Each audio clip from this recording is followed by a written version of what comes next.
안녕하십니까. 오늘은 르네 희망 포럼 49강 한국 언론의 현실과 과제라는 제목을 갖고 여러분을 만나게 됐습니다. 한국의 언론의 역사가 한 138년이 된다고 합니다. 그리고 여러분이 작년에 조선일보, 동아일보가 창립 100주년을 맞이했고요. 또 KBS와 MBC가 설립된 지도 60년이 넘어가는 이런 상황이 되어 있습니다. 과연 우리의 언론의 100년의 역사가 과연 어땠는지, 또 거기에 어떤 문제가 있는지, 그리고 이거를 고치기 위해서 어떤 노력들을 해야 되는지, 이런 과제를 갖고 여러분들을 만나 뵙기로 하겠습니다. 오늘 온라인 강의는 대담 형식을 통해서 재미있는 강의를 하도록 하겠습니다. 강사로 두 분을 모시겠습니다.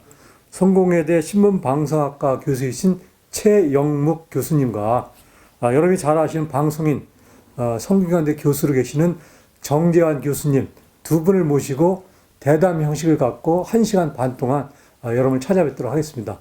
자, 바로 시작하겠습니다. 고맙습니다. 네, 안녕하세요. 경기 르네상스 포럼 49강 시작하겠습니다. 앞서 이제 한준태 기사님께서 인사를 하셨는데요. 자, 오늘 주제는 한국 언론의 현실과 과제입니다. 저는 진행을 맡은 정지환이고요. 오늘 성공회대학교 최영묵 교수님 모셨습니다. 어서 오십시오. 안녕하세요. 예, 반갑습니다. 네, 반갑습니다. 수원 출신이신가요? 네. 그러시군요. 네, 예. 고등학교 여기서 다녔어요. 고등학교를요? 네, 네. 오랜만에 이렇게 고향에 오신 소감이 어떠실까요? 상전벽해 엄청난 변화가 있고요. 예. 긍정적으로 변화한 것 같아서 굉장히 마음이 네. 뿌듯합니다. 예, 일단 이제 여기 화성 행궁도 네, 행궁터가 예, 보이고요. 많이 이제 네. 복원이 됐고요. 네. 예, 그리고 또 요즘에 이제 이 행궁은 여기가 지금 이제 신풍동이고 바로 여기가 장안동인데 네. 이것도 이제 행리단길이라고 해가지고요. 전국적으로 아주 그 유명한 명소가 그렇게 됐군요. 네네. 예. 예. 걸어 다닐 수 있는. 그렇습니다. 예, 예. 저는 이제 수원 사람은 아닌데 이렇게 뒤늦게 이제 수원에 와서 바로 요 옆에서 살고 있습니다. 예. 네. 좋은데 잘 오셨습니다. 예. 자, 그러면은 오늘 얘기 좀 시작해 보겠습니다. 네, 오늘 주제가 한국 언론의 현실과 과제인데요. 예, 한국 언론. 예. 우리 언론이 문제가 많다. 이런 얘기들도 합니다. 네. 물론 이제 그런 그 비판이 이제 어제 오늘 일은 아닌 것 같은데요. 언젠가부터 아무튼 기자들을 또 기레기다. 이렇게도 이제 호칭을 하고 있는 그런 지경이 된 것 같아요. 그렇죠. 예, 그래서 이런 우리 언론의 현실 이걸 어떻게 보고 계신지 또 이런 문제를 어떻게 해결을 해야 될지 좀 여쭙고 싶습니다. 네. 법원에서도 기레기라는 표현이 모욕적인 게 아니라고 판단한 것 같아요. 그래요? 그러니까 기레기라는 표현을 써도 큰 문제가 없다. 이런 법원의 판결이 나왔을 정도로 네네. 지금 언론에 대한 불신이 심각하고 OECD 국가 중에서 5년 연속 신뢰도 최하위입니다. 압도적으로. 네. 참 불명예스러운 네. 거죠. 국가 지원은 많이 있는데도 네네. 언론이 제 역할을 못하고 있다는 게 객관적으로 네. 입증이 된 상황이고 특히 세월호 이후에 그 국민의 언론에 대한 불신은 거의 극에 달해 있다라는 네. 생각을 지울 수가 없습니다. 예. 그래서 이걸 어떻게 할 건가에 대한 고민이 필요한데 네. 근데 단지 여기에 이제 현상만 봐가지고는 답이 안 나오니까 예. 좀 역사도 보면서 네. 우리 언론이 왜 이렇게 망가졌고 예. 그럼 그런 원래 그랬던 거냐 아니면 네. 이게 좀 원래는 다른 긍정적인 면들도 있었는데 원래 처음부터 그러진 않았겠죠. 그렇진 않았습니다. 예. 그래서 그 과정도 좀 살펴보고 네네. 우리가 조중동 이런 얘기를 하는데 이게 또 예. 어떻게 만들어졌는지 네네. 그런 걸 좀 역사적으로 보면서 예. 미래를 고민해보는 시간이 됐으면 좋겠습니다. 네. 저는 이제 역사를 공부하는 사람이긴 합니다만은 어떤 분야든지 역시 이제 역사가 있고 그것을 우리가 좀 알아야 될 필요가 있다. 네. 이렇게 볼 수 있겠네요. 네. 우리 한국 언론의 역사는 어떻게 언제부터 시작이 된 건가요? 그 신문이라는 걸로 보면 이제 1883년에 네네. 한성순보고가 만들어지는데 네. 그건 사실 관보 형태였는데 네. 근대적인 관보가 한성순보라면 조선시대에도 이제 조보라는 게 있었습니다. 조보요. 예. 근데 조보는 관보였는데 신기하게도 선조 때 민간 조보가 만들어진 적이 있었어요. 선조 때. 예. 예. 그게 선조면 이제 16세기 그렇죠. 이때잖아요. 예, 예. 근데 그때 민간인들이 신문을 만들어서 돈을 받고 팔았단 말이에요. 그 당시에 이미. 네. 그 근데- 얘기는 저 처음 네. 봤습니다. 그게 요즘도 발견이 돼요. 그때 네네. 민간조보가. 근데 그게 오래 못 가는데 그걸 보고 선조가 국가 기밀을 네. 개인이 마음대로 예, 예. 그 정보화해서 돈을 번다 이래가지고 그 관계자들을 네. 대거 잡아들이고 어. 귀양을 보내가지고 그 언론 탄압이네요. 네. 그래서 폐간이 됩니다. 그 이후에 이제 신문이 사라진 건데 네. 우리 한국인이 그 정보에 대한 욕구도 강하고 신문도 네. 그 일찍부터 만들었던 민족인 거예요. 네. 세계사적으로 봐도 굉장히 이르거든요. 그러니까 이제 그 조보가 계속 이어졌으면 예. 우리가 이 언론 역사가 몇백 년으로 거슬러 올라가는 그렇죠. 뭐 그런 상황이 될 수 완전히 있는 거예요. 달라졌을 수 예. 있죠. 그런데 이제 그거는 이제 선조의 탄압으로 그렇죠. 이제 끊기고 예. 예, 죽고 그리고 이제 앞서 말씀하신 이제 한성순보 그렇습니다. 이것도 이제 관보라고 말씀을 하셨는데 이 고종 때죠. 한성순보는 예, 고종 때. 고종 때인데 요건 이제 어떻게 나오게 됐나요? 고종 때 이제 일본은 일찍부터 이제 신문이 있었어요. 고종부터. 일본은 이제 그 메이지 이후에 서양 문물을 적극 받아들였으니까요. 그래서 개화파들이 일본에 가 보니까 신문이라는 게 있더란 말이에요. 네. 그래서 박영효나 육일준 이런 사람들이 네. 이걸 우리도 만들어야겠다. 네. 그래서 고종한테 얘기했더니 고종이 좋다고 해서 네. 가사금을 주고 이래가지고 그 국내부에서 네. 그냥 관보 형태로 만들었지만 근대적인 신문에 가까웠습니다. 네. 그랬다가 이제 갑신정변으로 그것도 이제 막을 내리게 네. 됩니다. 그러니까 이제 고종은 또 이제 선조와는 달리 그렇죠. 그런 언론의 어떤 그 필요성 이런 거를 느끼셨던 거네요. 그리고 이제 일본이 이제 시시각각 밀려오는 네. 상황이라서 그 자강, 네네. 민족 계몽 뭐 이런 거에 대한 필요성을 인식했다라는 생각이 듭니다. 네. 이 한성 순보 이후에 이제 우리가 이제 독립신문을 예. 또 주목해야 되겠죠. 예, 한성 주보가 잠시 나오다가 이제 그것도 없어지고 이제 네. 관보 시대가 끝나고 네. 독립신문도 약간의 이제 정부 지원금이 있었습니다만은 예. 서재필 그 그렇죠. 유명한 서재필 선생이 와서 서재필은 미국인 신분이었습니다. 그 네. 당시에 이미 의사였죠. 예. 그 돈도 좀 있고 네. 그래가지고 이제 한국에서 이제 육일준이나 이런 사람들이 모신 거예요. 네. 또 미국 문물을 잘 알고 신문도 아니까 네. 와서 같이 하자. 예. 그래서 한성순보까지는 이제 한문 신문이었던 거고 네. 그 독립신문 이제 한글 네. 순한글과 영어판 네. 이렇게 해서 이제 신문이 만들어졌기 때문에 지금 신문들은 우리 신문의 뿌리를 독립신문에서 찾으려고 해요. 한성순보가 네. 아니라 예. 한글이었기 때문에. 예. 예. 그리고 이제 내용도 굉장히 어떻게 보면 이제 자유주의적이면서 어떤 근대 계몽을 네. 적극적으로 표방했기 때문에 한국 근대신문의 효시라고 봐도 지나치진 않을 겁니다. 네. 이제 1896년이죠. 네. 그 한글로 이제 신문을 만든 건데요. 예. 그래서 이제 우리나라 최초의 이제 순국문 신문이다. 뭐 이제 교과서에서도 그렇게 이제 설명을 그럼 하고 우리 있어요. 정 선생님 전문가시니까. 예, 아니 뭐 제가 전문가는 아니고요. 예. 그런데 이제 뭐 제가 여쭤보고 싶은 게 예, 그 한글로 신문을 낸 이유, 예, 예. 예. 그리고 또 얼마나 많은 사람들이 그걸 직접 볼 수 있었을까? 뭐 이런 게 또 좀 많지 궁금하거든요. 않았죠. 사실은 예. 그때 이제 그 국한문 혼용에다가 한문 네. 중심의 이제 문화였고 지식인들이 한글 많이 안 썼죠. 그때도. 그렇죠. 예. 근데 이제 서재 필시가 가능했던 거는 이제 이제는 바꿔야 된다라는 그런 그러니까 전통과 단절을 시키면서 새로운 한국의 미래를 만들어 가야 된다라는 생각을 가졌던 것 같고 네. 그리고 기본적으로 이제 일본이 서서히 잠식하고 있었으니까 네. 이게 한국인이라는 것들이 그 스스로 자각을 하고 네. 그러면서 이제 일본의 침탈을 좀 막아야 된다. 네. 이러려면 한문 갖고는 더 안 되는 거니까 네네. 대중들이 접근할 수 있는 예. 그러면서 이제 한글 보급이라든가 이런 것들도 같이 고민을 한 부분이 네. 있다라고 보고요. 그래서 사실 한글은 그래서 1920년 되면 이제 총독부가 조선 네. 동화 등을 이제 허가하는데 네, 3.1 운동 예, 이후에 예. 이제 예.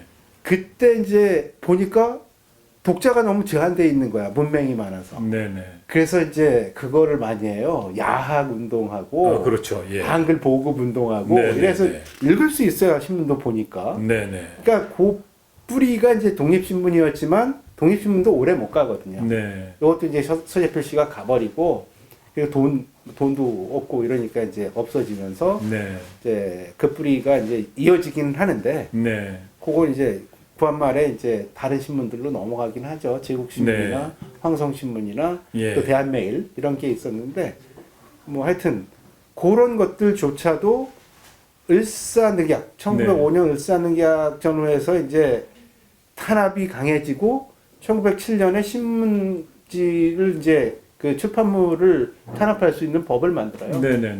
그래서 이제 다 없어집니다. 네. 그래가지고 이제 그러니까 신문 없는 결국은 시대가 되죠. 그 시리아 방송되고 예.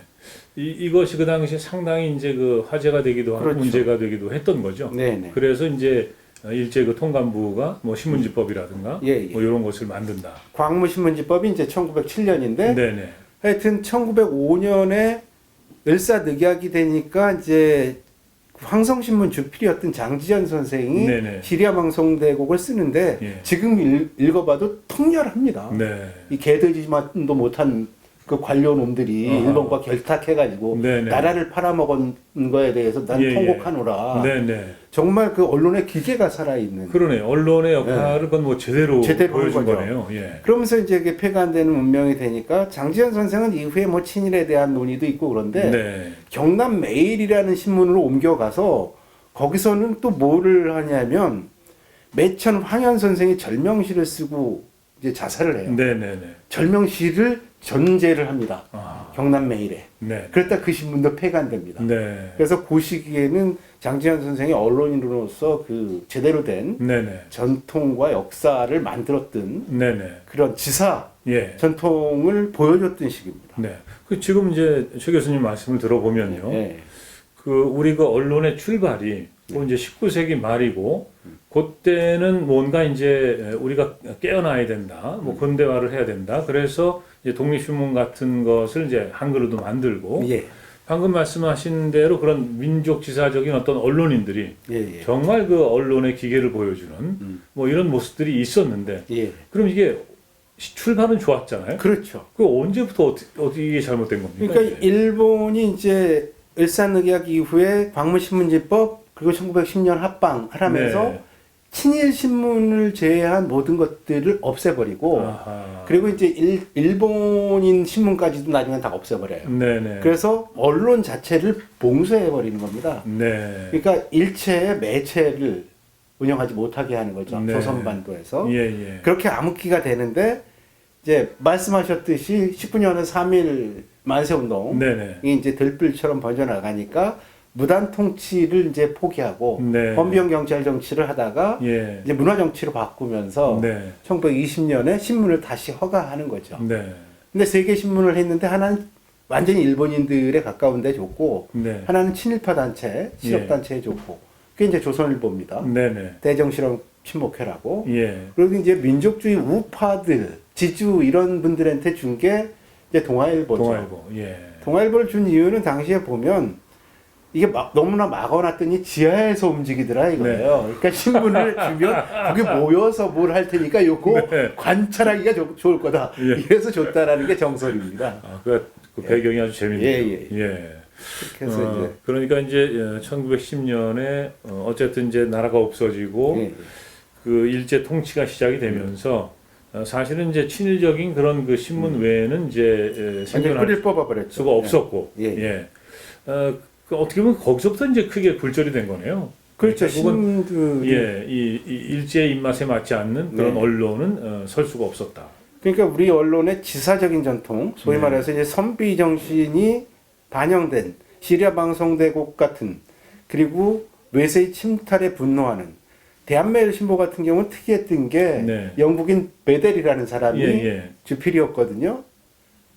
그 사람은 한국인 전생이 한국인이었을까 아니었을까 하는 생각이 들 정도로 네네네. 일본의 조선반도 침탈에 대해서 분노하면서 그거랑 싸웁니다. 네. 그래서 기록을 보면 영국 공관에 일본에서 항의를 막 해요. 얘 좀 어떻게 소환해 가라. 아하.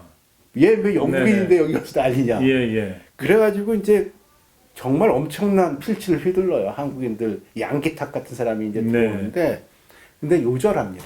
아하. 안타깝게도. 베델이요. 네, 근데 네. 베델은 탄압하기가 어려운 거예요. 영국 사람. 영국인이니까 예. 영국인의 시민권을 갖고 있는 사람을 네. 일본이 탄압하면 영국이 가만히 안 있으니까. 그렇죠. 외교 문제가 되죠. 네, 그러니까 베델이 그렇게 날랐던 거죠. 네. 근데 이제 죽고 나서 양기 타락으로 갔다가 그것도 이제 폐간의 운명을 맞습니다. 네. 그때가 이제 애국 계몽과 민족주의 전통이 살아있는 언론이었는데 일제는 민족주의적인 걸 철저하게 배제하려고 했겠죠. 네. 그래서 암흑기를 거쳐서 세계 신문을 허가하지만 민족주의 계열 중에서도 지주 중심의 우파 쪽에 하나 준 거죠. 네. 그것도 이제 한국인들을 좀 이렇게 모아놓고 네. 일망타진할 수 있게 하려고. 네. 그게 이제 신문의 근대적 그 현대 신문의 시작은 20년대입니다. 네. 왜냐하면 지금 동아조선이 우리가 지금 있으니까 이제 민족지라고 맨날 싸우고 그랬죠. 네네 예 얘기하는 이제 네. 조선 또 이 동아 예, 탄생이 이제 그렇게 해서 그렇게 이제 됩니다. 시작이 된 거로군요. 예. 예.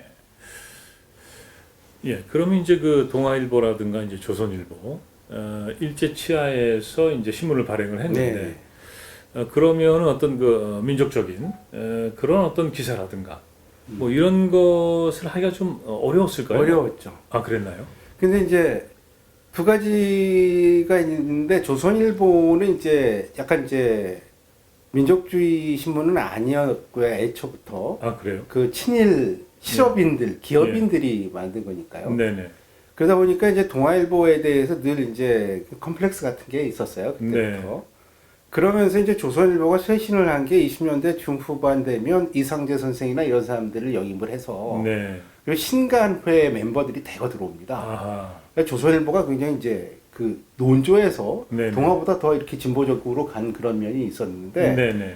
근데 이제 조선은 그렇게 이제 계속 갈등 경쟁하는 상황이었는데 서로 총독부 눈치를 계속 보는 상황이었죠. 그렇죠. 예. 근데 이제 대표적인 30년대 사건은 일장기 말소 사건이에요. 사람들이 네네. 잘 아는. 예. 그게 이제 동아일보가 이제 주축이 된 거로 알고 있는데 네. 사실은 일장기 말소를 먼저 한 건 조선중앙일보인데 네네. 그건 여운형 선생이 만든 거예요. 예. 그 사건으로 조선중앙일보는 폐간이 됩니다. 아하. 동아일보는 정간이 돼요. 네. 그러니까 동아일보가 그 다음에 말소를 예. 한 건데 조선중앙은 없어졌으니까 지금도 동아일보는 우리가 일장기 말소 사건의 이제 중심인 것처럼 자기들이 네. 얘기를 하는데 하여튼 그 말소 사건이 이제 송기정 그 선수의 쾌거를 그렇죠. 예. 일장기를 달고 내보내는 건 용납할 수 없다. 네. 그래가지고 이제 이렇게 고 예, 예. 조판할 때 네. 그 동판을 일장기를 파낸 지운 거죠. 거죠. 일장기를 예. 파낸 거예요. 이제 그 사진을 보면 이제 그게 굉장히 전형적인 네. 민족주의적인 신문이었다는 걸 보여주는 것 같지만 네. 그 이후에는 또 이제 부수 경쟁하고 총독부의 예. 눈치 보고 30년대 중후반 되면 네. 이제 그 일본이 이제 태평양 전쟁을 일으킬 무렵 되면 네. 네. 폐간 안 당하려고 그냥 충성 경쟁에 목을 맵니다. 두 신문이 아하. 다. 네. 최근에 뉴스타파에서 두 신문 이야기라는 그 다큐를 만들었는데 그게 네. 그 얘기가 중심인데 예. 그러면서 칼라 인사도 잘 안 할 때잖아요 그때 네. 일장기 그 빨간색을 조선일보는 거기만 일장기의 그 빨간색만 신문에 그 인쇄를 빨갛게 할 정도예요. 그리고 일본 네. 천황에 대한 그 만수무강을 빌고 네. 조선 그 젊은이들을 전쟁터로 내몹니다. 네. 이게 진충 보극해라. 네. 네. 이게 그러니까 무슨 친일 정도가 아니라요. 네. 그냥 일본 신문보다 더 이렇게 앞장선 면이 있습니다. 그 그럼에도 당시에는 불구하고. 이제 뭐 시점상으로도 네. 뭐 일제가 이제 그 추구했던 어떤 내선 일체 그 완벽한 실현 뭐 이런 상황에서 이제 이 조선이나 동아 이런 신문들도 역시 이제 그 이 일제의 어떤 나팔수 같은 뭐 그런 역할을 했던 거라고 볼 수 그렇죠. 있겠네요. 예. 그리고 이제 동아하고 조선이 지금도 이제 뭐 갈등도 하고 그렇지만 지금 네. 조중동으로 묶이는데 예. 그 조선일보가 이제 동아일보하고 또 갈등 관계인데다가 그 엄청난 이제 반공주의를 무장한 이유 중에 하나가 네. 이 역사를 보면 조선일보에 처음에 운영하던 사람들이 경영난에 빠졌을 때 방응모라는 사람이 그걸 네네. 인수하는 건데 예. 그 방응모 씨가 동아일보 지국장 출신이에요. 아 그래요? 정주 지국장. 네네. 그런데 굉장히 서름을 많이 받습니다. 원래 그냥 저 사업하시던 분이 아니에요? 네, 사업을 하는 게 아니라 정주 네. 지국장을 하다가 예. 노천 금광을 발견하는 거예요. 아 그렇죠. 북한 예. 지역에. 예 예. 그러니까 돈이 생기니까 조선일보를 인수한 겁니다. 아. 그러니까 동아일보에 대해서 이제 굉장히 기분이 네. 감정이 안 좋았던 거예요. 예, 예. 지국장이 뭐 존중받지 못하잖아요. 지금도 네. 신문이나 열심히 팔아라 이건데 네네. 그 다음에 그래서 이제 더 동아일보보다 더 잘 나가야 된다 이런 게 강해졌던 것이고 네. 그 방 씨가 또 6.25 때 납북됩니다. 아 그런가요? 네. 그래가지고 지금 이제 그 방 씨 일가가 지금도 이제 그 조선일보 사주인데 네네. 뭐 양자를 거쳐서 이렇게 넘어와요. 친자도 있었는데 방모 씨가 자식이 없었거든요. 아하. 근데 나중에 이제 재취해서 아들이 나왔는데 그쪽으로 간 게 아니고 예. 양자를 들여서 그 양자 집안이 지금 조선일보를 운영하고 있는 겁니다. 네. 그 가게가 또 네. 사연이 또 많네요. 그렇죠. 예. 그러니까 조선일보는 이제 동아일보나 이쪽에 대한 어떤 그 컴플렉스가 부수 이런 데 있어서 네. 굉장히 적극적으로 확장을 해야 된다는 이런 걸로 이제 네네네. 1등 신문을 지향하게 만든 거하고 예. 사주가 납북돼서 이제 죽었다고 보는 거니까 네. 그 전쟁과 그 북한에 대해서 네. 굉장히 그 엄청난 분노가 있는 거예요. 예. 그 그게 반공주의 반공주의, 이런 예, 거에 뿌리죠. 이제 이 천병이 될 수 있겠군요. 예, 예, 그게 예. 뿌리가 됐다고 봐야 됩니다. 네. 그 방금 전에 이제 부수 말씀을 하셔서 예, 예. 사실은 이제 아까 좀 지나간 얘기긴 합니다만은 네. 그 조선중앙일보가 일장기를 말소했을 때 예, 예. 근데 그거는 총독부가 처음에 크게 그걸 문제시하지 않았던 걸로 저도 어디선가 읽은 것 같거든요. 예, 예. 근데 이제 동아일보에서 이제 일장기를 지우는 바람에 그게 결국은 이제 사건으로 이제 비화가 됐다. 뭐 그런 얘기들도 있는데 네네. 정확하게 이제 총독부 자료가 부분적으로 이제 드러나서 그런 건데 네네네. 그러니까 이제 총독부에서 조선중앙이 그때 부수로 봤을 때 네. 동아조선보다는 훨씬 좀 떨어졌죠. 그랬을 네, 것 네. 같아요. 예. 그리고 이제 여운형은 그 당시에 생각보다는 굉장히 영향력이 컸거든요. 네. 그 대표적인 민족주의 지도자니까. 네네. 그러니까 이제 지켜본 것 같은데 네. 동아까지 가니까 아하. 이거는 이제 언론이 네네. 조직적으로 이게 이제 네. 일제에 저항하려고 하는구나. 네. 거기서 이제 그게 이제 어떤 결절점이 된 거는 맞죠. 네. 그러니까 이제 바로 탄압한 게 네, 아니라 네, 일단 네, 분위기를 보려고 했던 거겠네요. 그런 예, 예. 결과가 조선 동아는 근데 정관 후에 복관을 해주지만 네네. 조선중앙은 폐관으로 가거든요. 아하. 결과가 달랐죠. 네. 물론 재정난이라고 하는데 그때 예. 재정난이라는 건 뭐 어떻든 예. 그 돈줄 재정은 끊으면 그만이니까. 재정은 뭐 늘 어려웠을 것 같은데. 예. 늘 어려웠죠. 예. 뭐 광고가 제대로 될 리가 없었으니까. 네. 그때. 그리고 이제 1940년에 이제 두 신문이 다 폐간되잖아요. 예, 예. 예. 근데 그게 왜 갑자기 그렇게 폐간이 되는지 앞서 말씀하신 걸 보면은 충성을 충성 경쟁을 했는데. 했잖아요. 예, 예, 예, 조선도 그렇고 예, 예. 동아도 그렇고 예, 예. 그런데 충성 경쟁을 한 결과는 폐간이었다. 이제 자진 폐간 형식을 유도하는데 네. 일단 물자가 부족해요. 종이고 뭐고 그리고 이제 신문에 쓰이는 이런 그 윤전기니 뭐 이런 네네. 것들을 전부 이제 전쟁 무기로 네네. 바꾸는 요강까지 갖다 이제 하는 상황이었으니까 그렇죠. 예. 일본이 이제 패전으로 몰리는 상황에서 그래서 자진 폐간을 유도했는데요. 그 언론 사주들이 가가지고 딜을 칩니다. 예. 돈을 달라고 요구해서 그때 이제 50만 원인가를 네. 주면 폐간하겠다 자진. 아하. 근데 그 절충을 해서 돈 받고 네네. 문 닫는 겁니다. 예. 뭐, 뭐 그리고- 50만 원에 그러니까 신문사를 팔고 문 닫는 거네요. 파는 거나 마찬가지죠. 총독부에 돈을 받는 거니까. 예, 예. 그러면서 그때 조선의 신문만 없앤 거가 아니고 네네. 일본어 신문들도 이제 같이 없애는 상황이에요. 네네. 그만치 전쟁에 쫓겼기 때문에 예, 예. 자진 폐간 형식으로 문을 닫게 되는 거고 이제 예. 일제히 패망으로 가는 겁니다. 예. 그게 그래서- 저 그 일도 일본가요? 그러니까 예. 그 한 지역에 신문 하나만 일도 그 일사. 두는 정책. 아. 일도 일사군요. 예, 예. 예, 그거에 의해서 결국은 그 조선 동화가 폐간되고 그 매일 신문인가요? 그거 하나 네, 남는 거죠? 그것도 없앱니다. 나중에. 아, 그것도 네, 없애나요, 그것도 다 나중에는요? 없앱니다. 예, 예. 아. 일도일사가 아니라 이제 신문 하나만 남기려고 했던 건데 네네네. 일도일사는 박정희 때 이제 아, 그러니까 없애면서 그러면 조선 지역 전체에 신문 하나만 남긴다. 그것도 없앱니다. 그 자생- 언론은 아예 없애려고 그렇죠. 했네요. 그때 뭐 전시 체제니까 네네네. 언론을 통제해야 되니까 완벽하게. 예. 그리고 그때 남아 있었던 거는 사실 얘기 우리가 안 했는데 1927년에 네.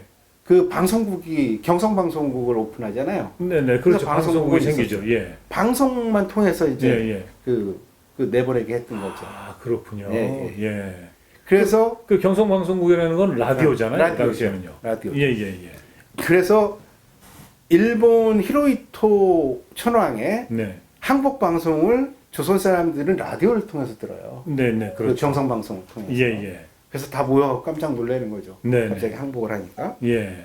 그래서 이제 27년에 그게 들어왔는데 뭐 그때 그 라디오 수상기 가격이 엄청 비쌌거든요. 지금 얼마쯤이 1년 있을까요? 연봉쯤 냈어요. 1년 연봉이요? 노동자의 연봉 정도였습니다. 그러면 예를 들어서 라디오 한 대에 한 3, 4천만 원, 그리고 지금 5천만 원, 네. 뭐 이렇게 된다. 그리고 수신료가 예. 수신료가 지금으로 따지면 몇만 원 넘었어요. 월. 그럼 그거는 정말 그러니까 그때 뭐 정말 몇십 대 부자 있고, 아니면 그 라디오를 살 수가 없는 거네요. 없었죠. 그냥 공공기관 같은데 이렇게 네네. 하나 들여놓고 예. 이런 상황이었고, 그리고 그것도 이제 조선어 방송은 30년대에 하는 거고 저는 네. 일본어 방송이에요. 처음 시작할 때는 네. 일본어로 방송. 그래서 그걸 우리 방송으로 잘 인정하지 않는 이유가 네. 그때 호출보도 JODK예요. 예. 그 D가 예. 동경방송이 있고 A, 네. 그다음에 오사카 방송, 나고야 방송 C, 네네. 그리고 경성 방송 D예요. 네 번째. 일본의 네 번째 채널이에요. 예. 그러니까 호출보도 일본 거였고, 네. 그래서 한국 사람들이 이제 그거를 조선 땅에서 이루어진 방송은 맞지만 우리 네. 방송이라고 볼 수 없다라고 주장하는 사람들이 네. 있습니다. 예. 그럼 방금 말씀하신 대로 그럼 30년부터는 이제 그 조선어 방송을 한다. 네. 그 왜 그럼 조선어 방송을 그때 시작을 했어요? 청취자가 생겨야 돈을 네. 버니까요. 먹고 살 수가 없으니까. 그때 웃겨요. 그때 이제 자본주의 체제니까 일본도 사실 서울에 효창공원 쪽에 골프장도 있었거든요. 네네네. 예. 그거 골프장 유지하려고 일본 골프 유치를 막 하고 그래요. 골프. 네. 그게 이제 당시에 그러니까 자본주의라는 게 모든 게 공공기관임에도 불구하고 협회인데 얘네들 자생적으로 먹고 살라 이런 게 있었으니까 네. 그 방송국도 수신료 낮추고 네. 그 수신기 보급하고 네. 그리고 이제 한국어 방송해야 뭐 이게 광고라도 해갖고 네. 뭐 버틴다 이렇게 된 겁니다. 네. 그럼 이제 경성 방송, 그 라디오 네. 방송은 그 일제가 패망할 때까지도 계속 네. 방송을 한 거죠. 그렇죠. 예, 그래서 천황이 이제 네. 그 항복을 선언하는 그 네. 방송도 이제 어쨌든 들을 수 있었던 네. 거고요. 예. 그래서 이제 그게 지금 사실 KBS의 뿌리입니다. 그렇군요. 그게 미군정대 라디오 서울로 됐다가 네. 근데 물론 1972년까지는 정부 부처였죠. 공보처의 산하 기관이었던 거죠. 네. 그러다가 이제 그게 지금은 뭐 공영방송으로 달라진 건데 네. 뿌리는 그렇습니다. 예. 자, 지금 이제 최 교수님 모시고 이 언론, 역사 뭐 이런 걸 좀 이제 짚어보고 있는데요. 그러니까 이제 일제 말에 40년대 어쨌든 이제 그 당시에 이제 민족주의를 표방했던 조선 동아는 이제 네. 다 이제 폐간이 된 거고. 예. 그렇지만 이제 그 라디오 방송 요거 하나는 어쨌든 이제 명맥을 계속 이어서 이제 그 일제가 패망하고 미군정이 시작되는 그 시기까지 이제 연결이 되는 그렇죠. 거죠. 그렇죠. 예. 자, 그러면 이 신문은 어쨌든 죽었습니다. 네. 완전히 이제 언론의 그 맥이 끊긴 거죠. 이것이 이제 미군정 때 와서 어떻게 그러면 이제 다시 살아나는지